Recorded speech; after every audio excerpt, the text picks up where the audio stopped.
tan iyo sanadkii 2000 oo ah 24 sano ka hor in ka badan 20 madaxweyne dowladeed ra'iisul wasaareyaal iyo boqorro ayaa lagu dilay shirqool sida dilkii boqorka Bendera ee Nepal 2001 dilkii madaxweynaha Congo Laurent Kabila dilkii Rafiq al-Hariri ee Lebanon 2005 dilkii Shinzo Abe ra'iisul wasaaraha Japan oo 2 sano ka hor la dilay iyo kuwa kale badan dhinaca madaxweynaha oo aan cidna filaynin in la isku dayo dilkiisa waxa uu ahaa madaxweynaha Iran Ibrahim Raisi 19 bishan ayaa diyaaradii uu saarnaa soo dhacday kuna dhintay dhimasho shaki badan dhalisay mana ahayn kaligiisa waxaa la socday oo ku dhintay shilka wasiirkiisa arrimaha dibadda Hussein Amir Abdullahian laakiin dhab ahaantii ma la dilay madaxweynaha Iran Ibrahim Raisi ma dhici kartaa in Israa'iil ay ka dambeysay soo ridida diyaaradiisa su'aasha ugu muhiimsan ayaa ah maxay samayn doontaa Iran haddii dilka uu ahaa shirqool su'aalahan ayaan kaga jawaabi doonaa muuqaalkan soo dhawaada fadlan muuqaalka like saar si uu u gaaro dad badan haddaad nagu cusub tahayna ku soo dhawow iftiinka waayaha halkan waxaan ku soo gudbinaa macluumaad talooyin iyo dhacdooyinka taagan aan gudaha u galno muuqaalka 19 May ee sanadkan 2024 madaxweynaha Iran Ibrahim Raisi waxa uu ku sugnaa xadka Azerbaijan isaga iyo dhigiisa madaxweynaha Azerbaijan Ilham Aliyev ujeedaduna tahay inuu xariga ka jaro biyo xireen aad u weyn biyo xireenkan ayaa ah kii saddexaad ay labada dal ka dhisaan webiga Aras markii ay soo dhamaatay xafladda furitaanka kolonyada la socotay madaxweynaha oo ka koobnayd 3 helikabtar oo mid ka mid ah uu saarnaa madaxweynaha Iran iyo wasiirkiisa arrimaha dibadda iyo mas'uuliyiin kale helikabtarka ayaa ku soo laabanaysay Tehran wax walba caadi ayay ahaayeen ilaa helikabtarka uu gaaray magaalada Julfa oo ku taala xadka Azerbaijan halka ayagoo maraya helikabtarkii ayaa laga arki waayay raadaarka waxaana joogsaday shaqada nidaamka GPS-ka ee caalamiga maalmahanna aad ayuu u xumaa cimilada gobolka u dhaxeeya Iran iyo Azerbaijan warbaahinta Iran marka hore ma aysan bixin xog dhab ah balse niyuusyada ayaa warar soo qoray niyuusyadana warkoodu wax la isku haleyn karo ma aha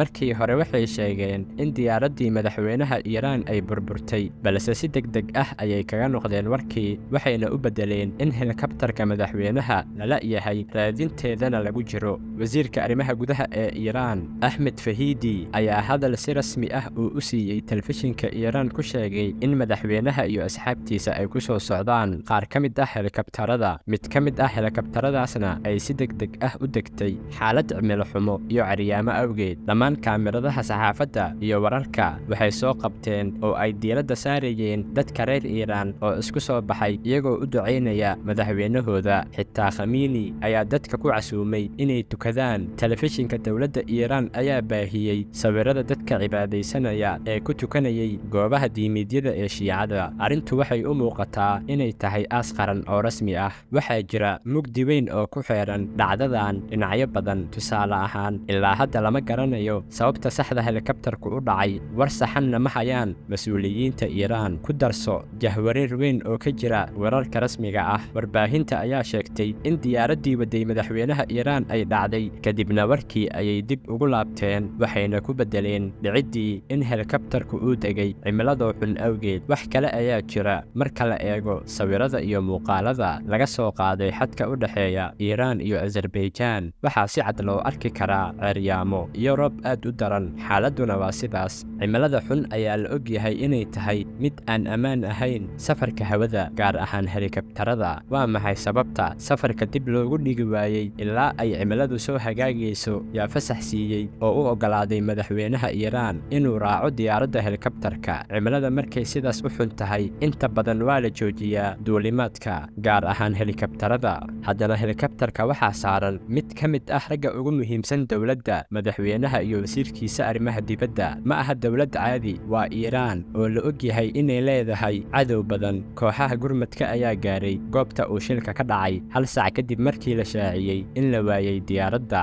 waxaana halkaas ka bilowday howlihii baadigoobka kooxaha gurmadka iyo diyaarad aan duuliyo lahayn ayaa loo diray goobtaas balse arrinta baarista waxaa sii adkeeyey ayaa ah in goobtani ay tahay dhul buuraley jawiga oo zaa'id u xun awgii raggii gurmadka ayaa is arki waayeen xitaa wararkii ugu dambeeyay ayaa sheegay sheegayaa in 3 ka mid ah raggii gurmadka ka shaqaynayay lagu waayay keymaha ceeryaamo awgeed. Waxaa ka sii daran xilligu waa habeen, laakiin midda ugu muhiimsan ayaa ah haddii ay soo baxdo in dhacdadani ay tahay dil qorshaysan oo loo geystay madaxweynaha Iiraan, yaa ka dambeeya. Hal qof ayaa mas'uul ka ah dilkaas, sida loo badinayo waa Israa'iil. Arrintan ayaa ku cusboonayn dowladda Israa'iil maadaama ay fulisay dilal badan oo loo geystay saynisyahanada nukliyarka Iiraan iyo saraakiil ciidan, kuwaas oo dhammaantood dilal qorshaysan lagu dilay 20kii sano ee ugu dambeeyey. Intee lagu dilay meel kale ma aha gudaha dalka Iiraan iyo bartamaha caasimadda Iiraan ee Tahraan, sida dilkii Qaasim Sulaymaani. 2010kii Mossad sirdoonka Israa'iil ayaa dilay Maajid Shahraari iyo xaaskiisa kadib markii gaariga loogu xiray walxaha qarxa gudaha caasimadda Iiraan. Maajid waxa uu door weyn ku lahaa horumarinta nukliyarka Iiraan, iyo culamo badan oo nukliyarka Iiraan dhisay ayaa la dilay 20kii sano ee u dambeeyey. Dhacdadaanna kuwaas wax kama duwana, balse lama xaqiijin inay shil tahay iyo inay tahay howlgal qorshaysan. Waan arkaynaa mustaqbalka wixii ka soo baxa. intaan ayuu ku egyahay muuqaalka. Wassalaamu calaykum waraxmatullaahi wabarakaatuh.